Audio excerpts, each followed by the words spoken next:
Haleluya, haleluya. Leo Mungu ametuletea somo kwa ajili ya kujifunza, na somo letu lina kichwa kinachosema njia za Mungu zisizochunguzika anaposaidia watu wake. Kichwa cha somo: njia za Mungu zisizochunguzika anaposaidia watu wake. Njia za Mungu zisizochunguzika anaposaidia watu wake. Ziko namna tatu ambazo tutakwenda kujifunza katika somo hili. Zipo namna tatu ambazo hizi njia za Mungu zisizochunguzika anaposaidia watu wake zimejumuishwa au zimo kati ya mojawapo ya namna hizi tatu. Tutakwenda kuzitazama namna hizo tatu moja moja, hatua kwa hatua. Neno letu la msingi linapatikana katika kitabu kile cha Isaya, sura ile ya 55 mstari wa 8 mpaka wa 9.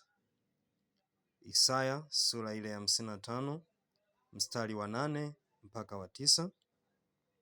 Lakini pia tutasoma kitabu cha Warumi sura ya 11 mstari wa 33. Tuanze Isaya sura ya 55 mstari wa 8 mpaka wa 9. Maandiko matakatifu yanasema, maana mawazo yangu si mawazo yenu, wala njia zenu si njia zangu, asema Bwana. Kwa maana kama vile mbingu zilivyo juu sana kuliko nchi, kadhalika njia zangu zi juu sana kuliko njia zenu, na mawazo yangu kuliko mawazo yenu. Haleluya.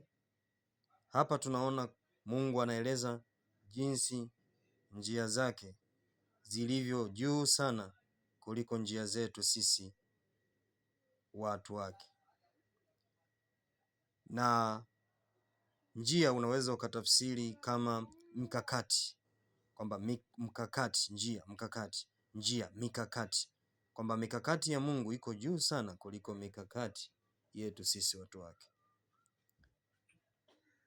Lakini ukisoma kitabu hiki cha Warumi sura ile ya 11 mstari wa 33, maandiko matakatifu yanasema, jinsi zilivyo kuu tajiri na hekima na maarifa ya Mungu, hukumu zake hazichunguziki, wala njia zake hazitafutikani. Haleluya. Angalia, njia zake hazitafutikani. Huu mstari B, wala njia zake hazitafutikani. Maana yake ni kwamba njia zake hazichunguziki.